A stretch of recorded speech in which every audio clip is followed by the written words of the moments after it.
if you have some more wiggle room in your mindset when it comes to the end product and know, I gave it my best. I had this commitment to excellence, still wasn't perfect, but that's okay. That framework helps with my mental well-being. Hey, my name is Jenna Kutcher, and I am obsessed with all things business, marketing, numbers, and helping you to navigate both the messy and the magical seasons of this thing called life. I'm a small town mama who took a $300 camera, grew a successful photo biz, and now I work from home and run a 7-figure online business. I teach you the tried and true secrets to building a career you adore. Shy away from the real talk? No way. Money, hardship, growth, loss, and marketing are all topics we discuss here. Think of this as your one-stop shop for happy hour with a gal pal mixed with business school. Pull up a seat, make sure you're cozy, and get ready to be challenged and encouraged while you learn. This is the Goal Digger Podcast. With each new conversation I have on this podcast, one big fact is driven home again and again. The path to each individual's version of success is not a straight one. There are loops and dips and swirls and backtracks. Never once has a journey looked like a steady vertical incline from point A to point B. My guest for this episode has learned to embrace the roller coaster ride towards her successes, but it didn't always come easy. After attending Stanford and Harvard Law School, Ashley Menzies Babatunde had to combat her struggle with perfectionism and defining herself by her accomplishments. After her first big professional failure, she began to question everything. Now, Ashley is on a mission to share the human stories behind the highlights through her podcast, No Straight Path. So in this conversation, we're talking about the nonlinear journey to achieving our dreams, the curse of perfectionism, navigating your winning seasons, and what really defines who we are. Hint, we're more than just our career accomplishments. Let's dive on in with Ashley. Do I have a new podcast recommendation for you?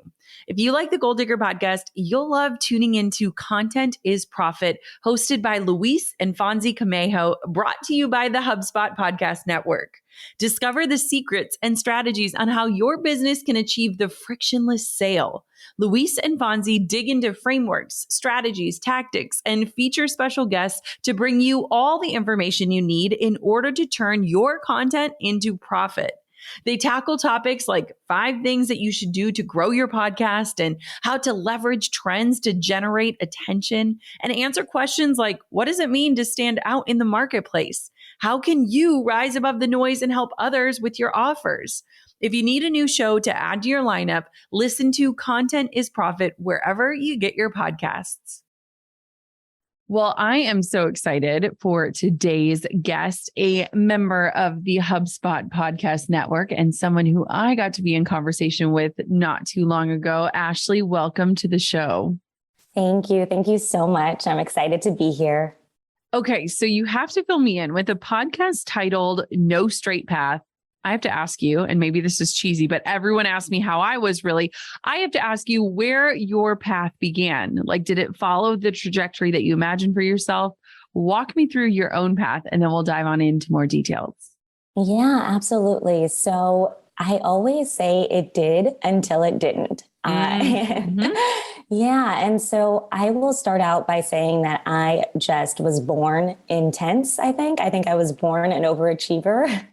And one story that my family loves to tell is that when I was about 3 or 4 years old, I would have a complete breakdown, meltdown when I colored outside of the lines. And yeah, crazy. And my cousins, they would go to the next activity, fine, color outside the line, move to the next. But no, it was a whole thing for me. And I started to realize that this is perhaps a metaphor for my trajectory in my life. When I am coloring outside the lines or moving outside the lines that I have set for myself, that can be very frustrating and challenging. And I think it has to be, I think it's actually related also to the fact that I set goals for myself very early. So in addition to this whole coloring outside the lines thing, I also wrote a letter to myself at the age of 10, where I put all of my goals down, and that included going to Stanford and going to Harvard and also becoming an attorney. And those were all things that I actually achieved. But once I hit those roadblocks and those setbacks, that was really challenging because I just thought, I wrote it in my letter. I can just go and do it. Yes. So I grew up with really supportive parents. I have my dad's family. They're from Guyana. So there definitely was this immigrant Caribbean influence in my life. And then my mom's family is from Arkansas and Mississippi. So there's this Southern Black influence, but I had a lot of support growing up, which was really amazing. And so there really wasn't any pressure, because I think people think sometimes I talk about my immigrant story and they think, oh, was there so much pressure from your family to succeed? And is this why, you're like this? And I was like, no, I was born intense. Mm-hmm. That's just me. It was not my family. They were confused when I talked about, when I colored outside of the lines and I had the meltdown, and they were supportive when I wrote the letter to myself at the age of 10. But it was really a family that said, go and chase your dreams, and we're here to support you. And so I'm super, super grateful for that. So what did you do when you kind of hit those roadblocks? Because here's the thing. One thing I love about you and your show is you don't want to just talk about the before and show the after. You kind of live and navigate through the messy middle with your guests, with their stories. What about yours? What did that look like for you? Absolutely. So yes, I said it did until it didn't. So I think it did for much of my life. I worked hard and was able to achieve goals. So they wasn't easy, right? And I'm sure you can relate to this. Most of your goals are not easy to achieve, but I always knew if I put the work in, I would get the end result that I wanted. And that happened for most of my life until I actually failed the bar exam. And that was my big first professional failure. And that kind of really just shook my world up at the time. Yeah. And it took some time to figure out, okay, how am I going to get over this? So I certainly studied again and did all the things I did from a professional perspective to get over that hump. But I also just had to take a look at myself and reflect and look at my value system, because why am I so shaken by this? Yeah. Why am I experiencing anxiety, depression, things I hadn't really experienced before? And I realized it was because I was tying my self-worth and my value to my accomplishments. And at that moment, I also was tying it to my failure. And I remember thinking at the time, and it sounds so crazy to say this now, but I thought that my boyfriend at the time, who's now my husband, would leave me. I was like, you're not going to leave me because I failed the bar exam? I thought my friends would stop talking to me. And it's because I just thought like my self-worth was what I did in this world. I thought my self-worth was tied to what I did in this world. And once I was able to kind of release that and realize that my value was actually tied more to my humanity and those qualities that helped me overcome the failure and achieve the successes, like the grit and the resilience and the passion, those things never leave you. That's when I started to realize, okay, that's what's most important, those innate qualities. How did this is so relatable, Ashley. And I was actually just talking to one of my really good friends, Amy Porterfield, and she had just taken a sabbatical, and it was her first time of like really stepping away from her business in the last, decade. And she said, I had to figure out like who I was outside of what I did. And she said it was really uncomfortable for me because I think a lot of us are just like you, where it's like our worth is found in our contribution, in our output, in our creativity, in our performance. And so do you have any advice on like how to even just face that reality, not even get over it, but just maybe be honest that a lot of us might be doing that very same thing? Yeah, I think that when you're able to have the time and space to separate yourself from those things, that's when you start to realize who you really are. Yeah. I think one thing that has been really helpful for me is journaling. Just journaling your journey and seeing what comes up organically and naturally as you talk about yourself and your life. It's going to start to reveal what's most important to you outside of the work that you do. I also think like having hobbies. I know this sounds crazy. Yes. I remember. No, that's not crazy at all. Play. Bring back play. Yes. I remember being in an Uber a couple of years ago. And usually I'm used to the Uber driver saying, how are you? What do you do for work? Yes. And this Uber driver said, "How are you? What do you do for fun?" And I was shaken, Jenna. I was like, "Oh God, I don't know. I don't do anything. I work and I sleep." Oh, isn't that wild? There's a story in my book about that where it was like during COVID, and Drew and I, we were driving home from our lake house, and it's like a 2.5 hour drive. We were talking about one of our friends, and we were like, "I wonder what she does like outside of work and motherhood." And I was like, "What do I do outside of work and motherhood?" And it was kind of like this realization of like, oh, like we don't play for the sake of playing anymore. And like for me, my kids have really brought out a different side of me that like has reintroduced a lot of play. Drew and I kind of often joke that like being a parent is really like reliving your childhood through someone else's eyes. But I couldn't agree more. I feel like when your worth is tied to your output, how can you do things for the pure enjoyment of just like enjoying the actual art of doing something? Yeah, I love that. I love that. I think that play, we don't have kids yet, and I'm excited for that one day, but yes, we definitely have brought back play in our household just through the pandemic. We did a lot of like those Zoom games, and then we just kept it up. And I just love it. I think it's so fun. I do a lot more reading. That was something else that helped me when I took some time off to kind of get to know myself. I just read for fun.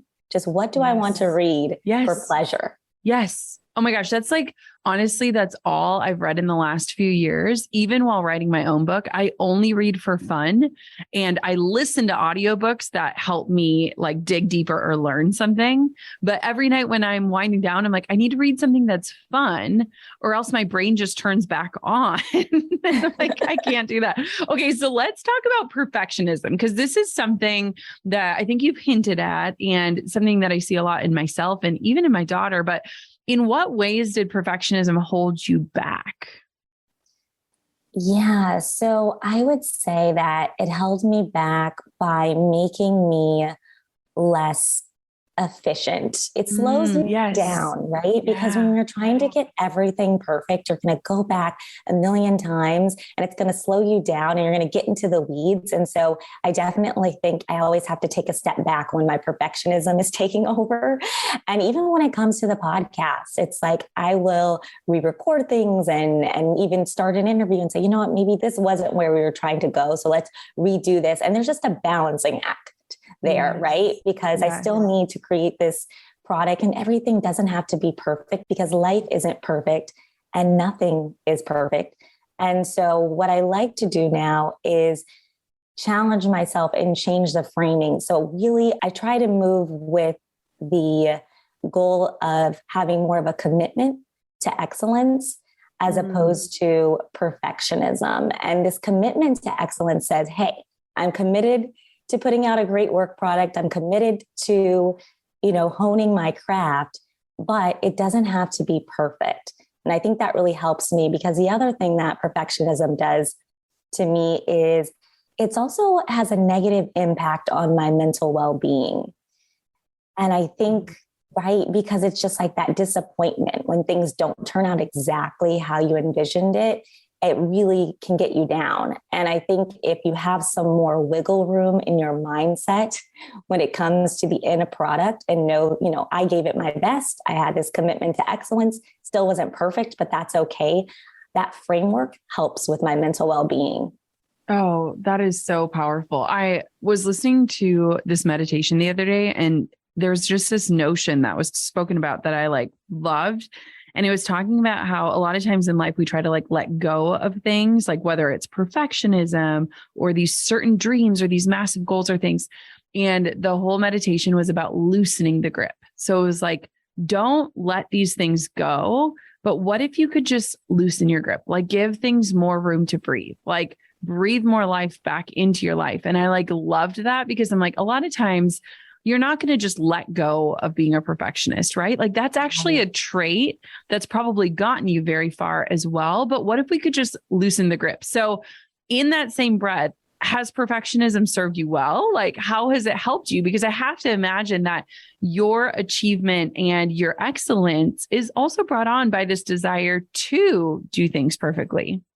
Definitely. And that's so true. I was talking to my therapist about this recently, and she was like, yeah, you're not going to get rid of your perfectionism tendencies. So yes, nor should you though. Nor should you. Exactly. She's like, it's a part of you. You just have to manage it. And we did talk about some of the benefits actually of it. And I do think it's really served me well in most aspects of my life when it comes to my career. So when it comes to my career as an attorney, especially just that attention to detail and that commitment to excellence, that perfectionism is really important because our clients, they're paying us a lot of money to do things for them.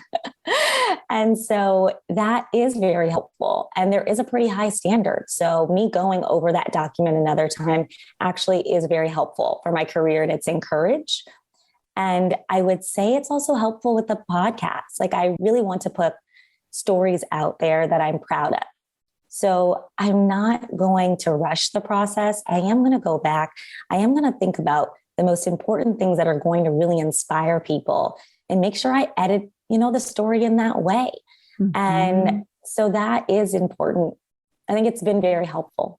Talk to me about starting your podcast, because a lot of our listeners here are doing a job. They've either created their own business or they're working a 9-to-5 and side hustling, or they're staying home with their children, but there's something more that they want to do.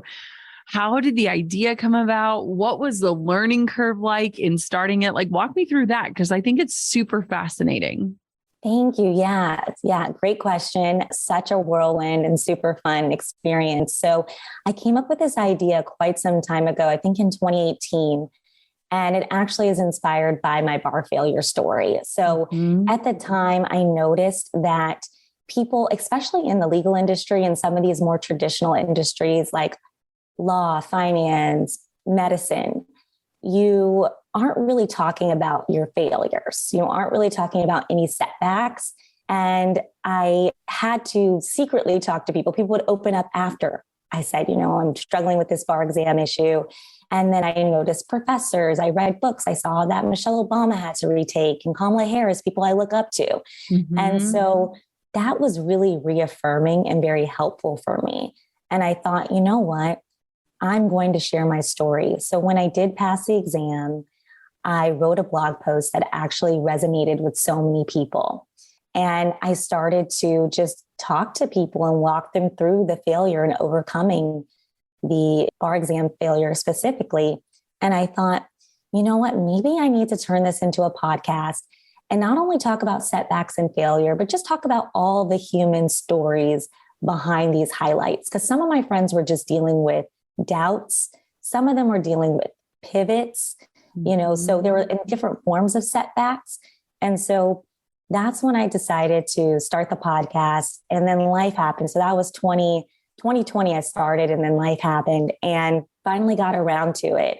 And my mom was really instrumental in helping me develop the concepts, and we talk about it all throughout that time. And during 2020 is when my mom was actually sick, diagnosed with cancer. And so it was like this really special thing for us to talk about. And I thought that in 2022, this year, on her birthday, I would honor her memory. And I gave myself a timeline. I was like, okay, on mom's birthday, that's how I deal with my grief. I like to do something special for her. And so I'm going to put out that podcast that we talked about. And so I did. I just put out the trailer teaser, and I literally, Jenna, I did not have a plan. I had some interviews. I love this. Yes. I had some interviews in a repository. I had talked to some friends, I built up this repository of interviews, but that's really it. I hadn't looked into the business. And then this is where I talk about divine timing. For me, to be the universe, God, whatever you believe, even if you don't believe in anything bigger than you, just also like luck, whatever it might be. For me, I was like, this is divine timing, because 3 weeks later, HubSpot reached out to me about joining their accelerator program. And I thought, wow, I put it out during that time. Yeah. And so from there, it was a whirlwind. Right. Yeah. So I remember on your show. Now you really got to do it. Yeah, exactly. There's a whole You're contract. Like, hey, mom, thanks for the God wink. And now I have to follow through. Exactly. Because I remember you said when you came on my show a couple of weeks ago, and you were like, you're an entrepreneur. And I said, yes, oh, man. I am. Yeah. You're right. You're right. I have to embrace it. At first I was just trying. I was like, no, this is just my passion project. But no, it's actually turned into something a lot greater and bigger. And I'm producing content every week. It's been so amazing. I'm telling stories, connecting with people, connecting with my audience. And so my advice to people is if you do have a side passion, put it out there, do it, because you just don't know what can come from it. And great things usually do. It's October, and you know what that means. It means sweaters and pumpkin spice lattes. And it also probably means that you're in the final stretch of your fiscal year. And in this interesting economic climate, you're also probably thinking about how to best optimize things like budgets, strategies, and operations in 2023. But let's be honest, no one wants the best probable solution to deal with whatever comes next. You want the best solution, period. Whatever stage your business is in, HubSpot CRM platform is ready to scale with you at the flip of a metaphorical switch. With totally customizable hubs, HubSpot has thousands of apps that you can easily integrate, use, or get rid of whenever you need them or don't. Plus, transparent costs and an intuitive interface means there are no fancy frills to hide behind. That's because HubSpot isn't here to probably grow your business. It's here to help you grow your business, period. Learn how HubSpot can help your business grow better at HubSpot.com. Trust me, I get it. Life is busy, and starting or growing your email list is probably this daunting task that haunts you on your to-do list. So I have a question. Are you ready to finally start your email list? Like this week? Step up to my challenge today. Right now, it is your time. Join me for free as I walk you step by step on how to start and grow your email list. Head to listbuildchallenge.com to join my totally free, super actionable 0 to 250 challenge, where I lead you for 5 days on the exact process of starting or growing an email list. Think 10-minute daily tutorials and teachings so that you can take action and get results fast. Now, I started at 0-2, and I now pop into hundreds of thousands of inboxes every single week. That's major business impact and growth, all with my mighty email list that started at literal ground zero. So here's my challenge for you. Join my absolutely free 0 to 250 challenge and spend just 5 days with me growing your list that you can launch to. Start the free 5-day challenge complete with video tutorials at listbuildchallenge.com. That's listbuildchallenge.com. Isn't it so cool? And here's the thing too, if we think about it, if you would have waited until you had the perfect plan, the perfect intro, the perfect cover art, all of those things, you probably would have never done it. Right. And so it's like such a beautiful, story, because it's like imperfect action and just like putting things down as a deadline. I know for me, right before my book came out, someone had said to me something that just stuck with me, and they were like, it's called a book release for a reason. And it's like, you're finally just releasing it out into the world, because for so many artists and creators and perfectionists, it's like, we could nitpick, we could edit, we could do 18 rounds of something before we ever wanted to put it out. And we probably never would put it out. And so if somebody's listening right now and you're sitting on this idea or this dream or this content or this notion, like, get it out there. Like Ashley's story is proof of this, of like how imperfect action actually leads to like real progress. I want to know, how do you consider or define success for yourself these days? What does that look like? Yeah, so that is a question that I ask all of my guests. And now, because I've listened to so many people's definitions, I have so much to say. So I will boil it down to a few things. I would say number one, it's meaning and purpose. And that's meaning and purpose in my professional life and in my personal life. And it can show up in different ways, but that has to be there. I also think that financial stability and security is really important. It's something I've been able to establish in my legal career. And so now I'm excited to see what I can do in the podcast and creator space. So I probably need to talk to you, Jenna, about that and join all of your classes, because I got you. Yes. And the other thing is time and freedom. And that's something I noticed just even now, since we've had this pandemic and just this generational change when it comes to our relationship with work. people want to be free, including me. And even remote work has just opened up the door for me to have more freedom. And so that allows me the time to really pour into my relationships, to pour into my hobbies, the things that I really love to do. And so I really need to be able to have a certain amount of time to do that. And another thing that's new to my definition of success since I started podcasting is doing what I love for a living. You know, not everyone can do this. I think we can always figure out how to do what we love and fit that in our life. So I certainly think that's important. But now the doors are opening where I'm able to generate income and do what I love, and that's storytelling. And so that's a new part of my definition of success. And the final thing that we talked about is just like, what does success feel like? Yes. And for me, it's being happy with who I am and how I'm showing up in the world every day. And that's someone who is excited and energetic and kind and calm, as opposed to stressed and exhausted. And I know there's stressful moments, but how am I managing that stress? So really showing up as like my happy, joyous self is really important. I love that. And I think too, it's wild to look at a journey and be like, I used to think this was it, and now I know. I think that's what's so beautiful about growing up. Do you consider yourself right now, be honest, in a season of winning? And if so, how is it? And if not, how are you navigating it? Yeah. So yes, I am. Yes, you are. Yeah. It's been so great. It's been so fun and exciting. I will say, so there were about 6 weeks of this season of winning where I felt like I was failing at everything. Tell me more. And and I think, Jenna, we had a conversation and I was probably week 4. I think I was week 4 in. You were in the thick of it. I was in it. Yes. And I just felt like I was failing at everything because I was being pulled in so many different directions. And so even though the directions were all positive and great things, it's like the volume of anything can be too much and lead to burnout. And so specifically my situation at the time was that I was wedding planning, which is it's finally coming up. I'm almost out of that. And that's a lot of work.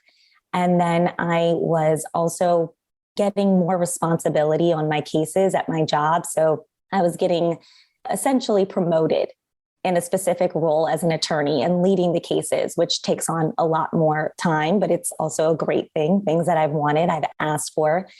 And then the final thing was this amazing podcast that I have now with a lot of opportunities that are coming from that. And so I was like, waking up stressed and excited and overwhelmed, but it was just a lot. And so I thought, okay, how am I going to navigate this season? And what I did is your conversation helped because you said something. You said, we talked about momentum and the lie of momentum and how especially ambitious women feel like they have to say yes to everything, but we have to remember those, innate qualities that we have. Those things got us those opportunities and they'll always be there. Yes. And so it made me think, okay, let me look at my life. Let me take inventory. And you also said something about you can put your foot on the brake pedal because you know where the gas pedal is. Yeah. And I thought, okay, first of all, love that. Yes. I love that. And then I was like, okay, my legal career, I know what the gas pedal looks like there. I've been doing this for a bit.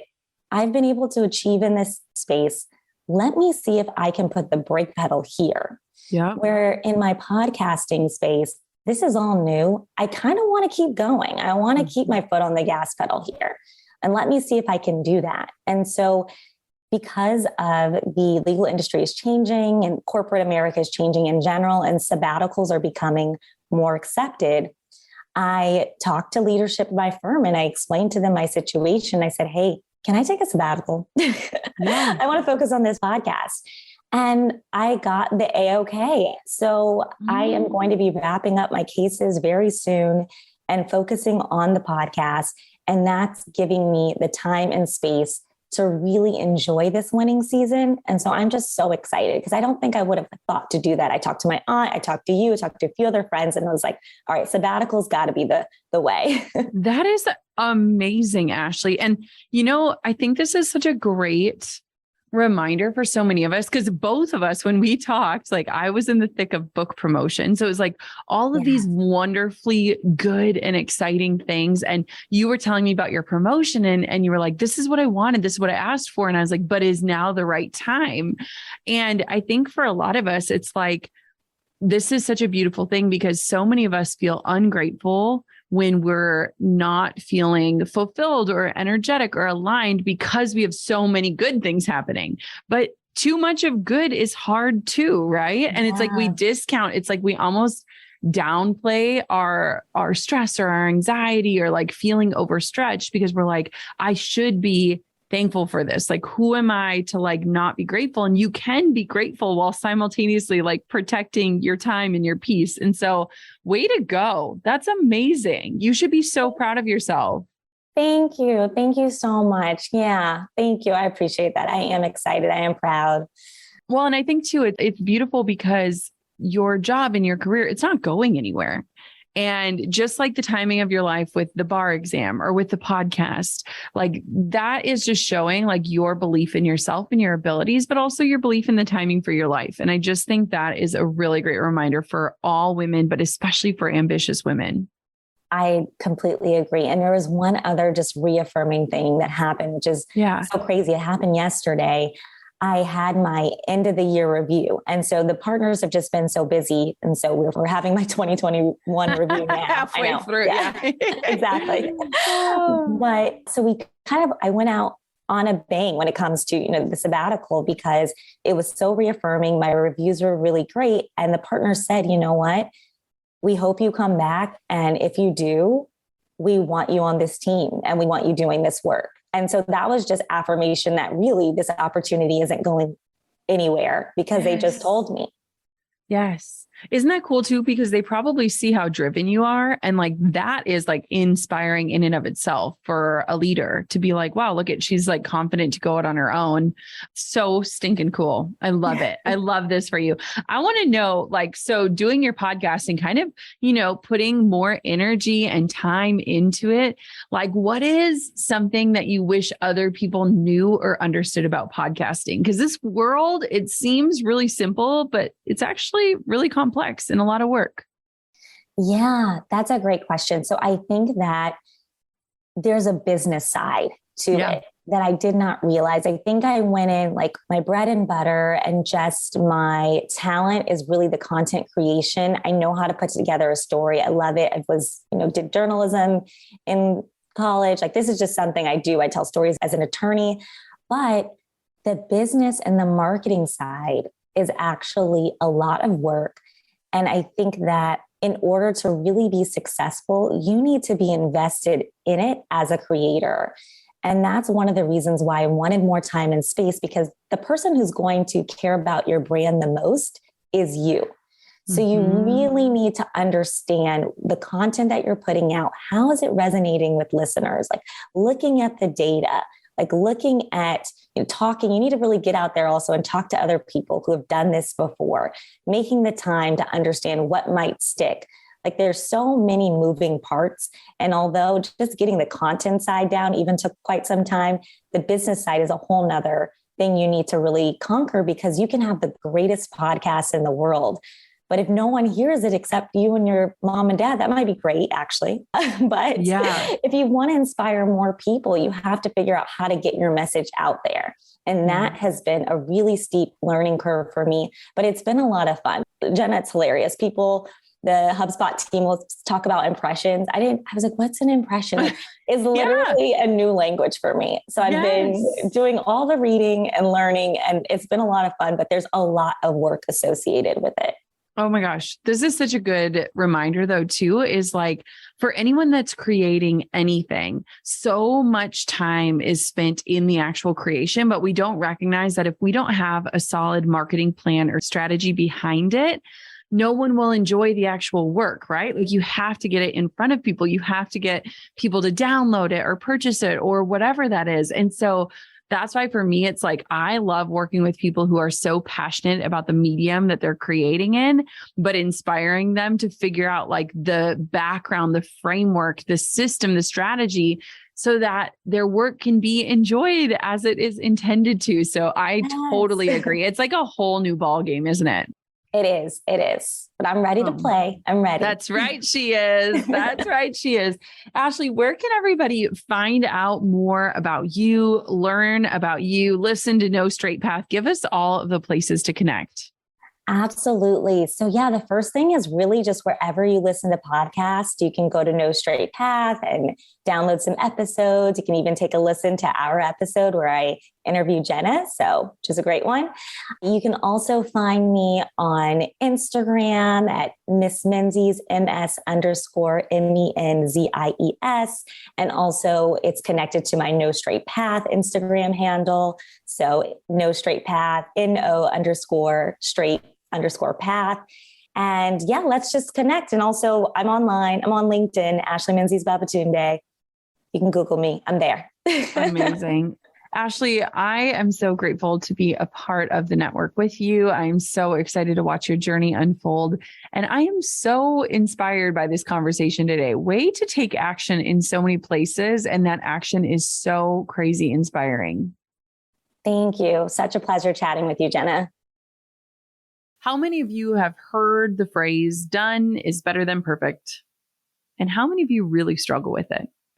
I think this conversation with Ashley was so inspiring and enlightening because she exemplifies what it means to kind of loosen the grip on perfectionism, to leverage it in the ways that will accelerate you forward, but to loosen the grip on the ways that it's holding you back. I hope that you are inspired by Ashley. I hope that you recognize that no path is straight. And I hope that today you feel propelled forward in the direction of your dreams. Until next time, goal diggers, keep on digging your biggest goals and stay the course. I'm over here giving you a virtual high five because you just finished another episode of the Goal Digger podcast. Did that go by way too fast for anyone else? If you want more, head over to goaldiggerpodcast.com for show notes and all the discount codes from today's sponsors. And if you're looking for a new crew of movers and shakers like you to bounce ideas and ask questions, be sure to join my exclusive community for goal diggers on Facebook. The link's waiting for you at goaldiggerpodcast.com.